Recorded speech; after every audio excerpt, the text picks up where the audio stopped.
শুধুমাত্র জিরায়া নয়, আরো একজন বেস্ট সেন্সেই আছে, মাইট গাই। That's a promise.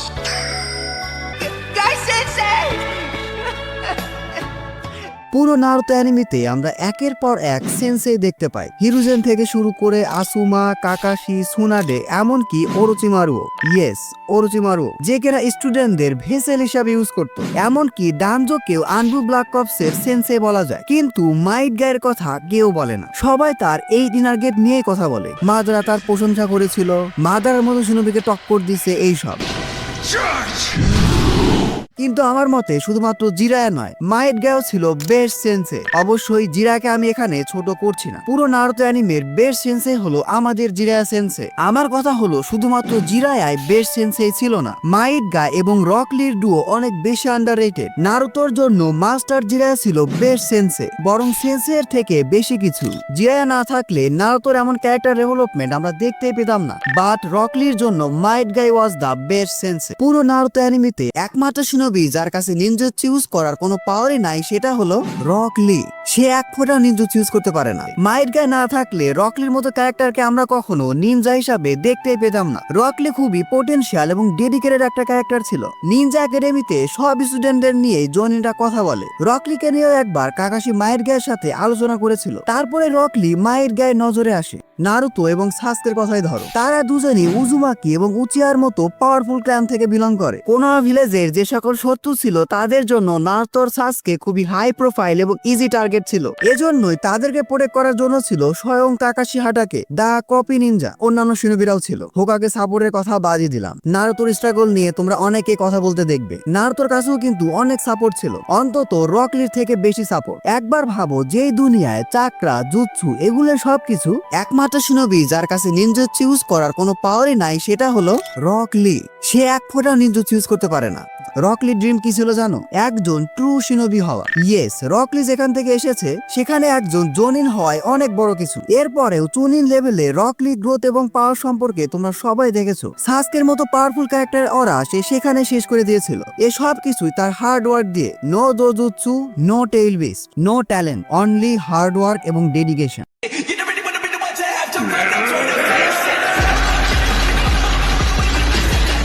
Rock Lee আমাদেরকে যে উইল পাওয়ার এবং হার্ড ওয়ার্ক দেখিয়েছে সেটা আসলে প্রশংসার দাবি রাখে। রক লির পুরো জার্নিতে সে কিন্তু শুধুমাত্র একাই ছিল। মাইট গাই বাদে তার কাছে কেউ ছিল না। মাইট গাই রক লি সম্পর্কে জানার পর তাকে নিয়ে অনেক বেশি আগ্রহ দেখাতে থাকে, কারণ রক লির মাইন্ডসেট নিনজা হওয়ার জন্য কখনো হার না মানার মাইন্ডসেট। সত্যি বলতে রক লির জন্য মাইট গায়ের থেকে বেস্ট সেন্সে আর হতেই পারে না। শুধুমাত্র রক লি নয়, মাইট গায়ের টিমে 10-10 এবং নেজিও অ্যাড হয়। মাইট গায়ের টিমের নাম ছিল টিম 9, অর্থাৎ টিম গাই। পার্সোনাল ভাবে এই টিমটা আমার খুবই পছন্দ ছিল, স্পেশালি নেজি আর রক লির রাইভেলারি এবং মাইট গাই আর রক লির বন্ডিং। এছাড়া বরাবরের মতো একটা ইউজলেস ক্যারেক্টার 10-10। এই টিমটা কিন্তু পুরো ওজি নারুতোতে অনেক বেশি আন্ডাররেটেড ছিল। যাই হোক, ধীরে ধীরে মাইট গাই রক লির সাথে আরো বেশি অ্যাটাচ হতে থাকে। কারণটা খুবই সিম্পল, রক লিও তারই মতোই। শুধুমাত্র মাইট গায়ও নয়, রক লিও মাইট গাইকে অনেক বেশি সম্মান করতে থাকে, একটু বেশি সম্মান করতে থাকে। পার্সোনালি ভাবে এই দুজনের বন্ডিং আমার কত বেশি ভালো লাগে সেটা আমি ভাষায় প্রকাশ করতে পারছি না। এদের বন্ডিং নিয়ে আমি আলাদাভাবে একটি ভিডিও আনবো। এই ভিডিওতে 1000 লাইক কমপ্লিট হলেই। সো প্লিজ ভিডিওটিতে এখনই লাইক করে দাও, আর ভিডিওটি তোমাদের কেমন লাগছে সেটা এখনই কমেন্ট বক্সে জানিয়ে দাও। যাই হোক, এভাবেই বেশ কিছুদিন চলতে থাকে।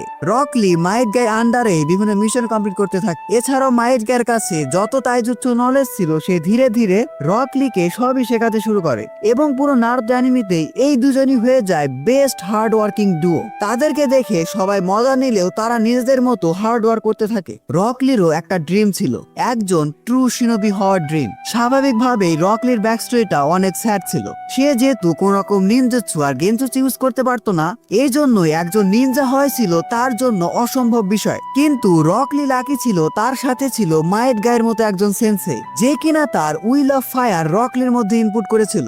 মাইট গাই রক লিকে আশা দিয়েছিল যে সেও একজন ট্রু শিনোবি হতে পারে, জাস্ট ইউজিং হিজ তাইজুৎসু স্কিল। হ্যাঁ, মাইট গাই রকলিকে শিখিয়েছিল যে তুমি শুধুমাত্র তোমার উইল পাওয়ার এবং তাইজুৎসু দিয়েই একজন ট্রু শিনোবি হতে পারবে। এভাবেই দেখতে দেখতে চুনিন এক্সাম চলে আসে। অন্যান্য দলের মতো টিম গাইও চুনিন এক্সামে পার্টিসিপেট করেছিল। যাই হোক, টিম 9 এখানে অন্যান্য শিনোবিদের মতোই 1 ভার্সেস 1 করতে থাকে। টেমারির সাথে ফাইট করে 10-10 এবং স্বাভাবিকভাবেই 10-10 হেরে যায়। এরপর নেজির সাথে ফাইট হয় আমাদের হিনাটার। এখানে আবার নেজি জিতে যায়। এরপর রকলির সাথে ফাইট হয় স্যান্ড ভিলেজের গারার সাথে। অবশ্যই রকলির জন্য গারা অনেক পাওয়ারফুল অপোনেন্ট ছিল। শুরুতে তো রকলি তার তাইজুৎসু ইউজ করে গারাকে ছুঁতে পারছিল না। পরবর্তীতে মাইট গাই রকলির শরীরে যে ওয়েট লাগানো ছিল সেটা সরানোর অনুমতি দিলে রকলি আগের থেকে অনেক বেশি ফাস্ট হয়ে যায়। এটা পুরো নারুতো অ্যানিমের one of the baddest moment ছিল। সবাই রকলিকে অনেক বেশি আন্ডার এস্টিমেট করেছিল, স্পেশালি তেমারি। কে ভেবেছিল এই সামান্য ওয়েট ফেলে দিয়ে রকলি কিভাবে গারাকে হারাতে, বাট এরপরে যা হয়। পরবর্তীতে কিছু সময়ের জন্য রকলি গারাকে বেশ ভালো টক্কর দিতে থাকে। ফাইট করতে করতে এক পর্যায়ে রকলি তার তাইজুৎসুকে এত বেশি পুশ করেছিল যে তার অবস্থাও খারাপ হয়ে যায়। রকলি কিন্তু গারার অবস্থাও মোটামুটি ভালোই খারাপ করে রেখেছিল, কিন্তু গারা সুযোগ বুঝে রকলির হাত এবং পায়ে একটা বড় ইনজুরি করে ফেলে। এই সময়ই মাইট গাই এসে রকলিকে বাঁচিয়ে নেয়। মাইট গাই যদি এই সময় না আসতো রকলির অবস্থা আরো খারাপ হয়ে যেত। রকলির বাম হাত এবং বাম পা কিন্তু একেবারে ডিস্ট্রয় হয়ে গেছে। এমনকি রকলির অবস্থা এত খারাপ হয়ে গিয়েছিল সে অজ্ঞান হয়ে গিয়েছিল। কিন্তু রকলির ফাইটিং স্পিড এত বেশি ছিল যে সে অজ্ঞান হয়ে গেছে, মানে তার বোধ বুদ্ধিও নাই। এই অবস্থায় সে উঠে দাঁড়ায় গারার সাথে আবার ফাইট করার জন্য। এখানে আমার রকলির উপর রেসপেক্ট 100% বেড়ে যায়। সত্যি বলতে রকলি আসলে অনেক পোটেনশিয়াল ক্যারেক্টার ছিল।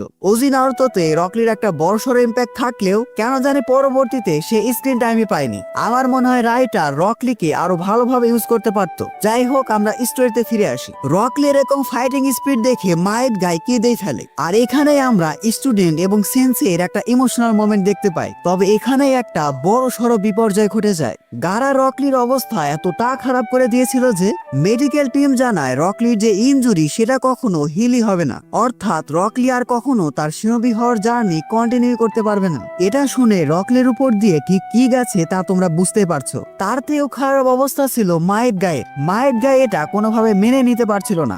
মাইট গাই রকলিকে ঠিক করার জন্য সবকিছু করতে থাকে। যাই হোক, এরপর মাইট গাই রকলিকে নিয়ে যায় চুনিন এক্সামের ফাইনাল দেখানোর জন্য। কিন্তু রকলির ইনজুরি এতটাই খারাপ ছিল যে তারা সেখানে লেট করে পৌঁছায়। সেখানে গিয়ে তারা জানতে পারে নেজি নারুতোর কাছে হেরে গিয়েছে। এরপর মাইট গাই আর রকলি সাসকে ভার্সেস গারার ফাইটটা দেখতে থাকে। এই দুজনের ফাইট দেখে মাইট গাই এবং রকলি দুজনই অবাক হয়ে যায়। তারা দুজন খেয়াল করতে থাকে সাসকে রকলির মুভ কপি করতে পারছে। ইয়েস, রকলি এত বছর ট্রেনিং করে যে স্কিল অর্জন করেছে সাসকে জাস্ট তার শারিঙ্গান দিয়ে সেটা কপি করে ফেলেছে। একবার ভাবো রকলির উপর দিয়ে এই সময় কি গেছে। এত কিছুর পরেও রকলির উইল পাওয়ার এক ফোঁটাও কমেনি। একজন শিনোবির মেন্টাল অ্যাবিলিটি কতটা স্ট্রং হলে এরকম মাইন্ডসেট আসতে পারে তা তোমরাই বলো। এজন্য রকলি আমার অনেক পছন্দের ক্যারেক্টার। আশা করি পুরো বিষয়টাই তোমাদেরকে অনেক ভালোভাবে বোঝাতে পেরেছি। Like, share and subscribe.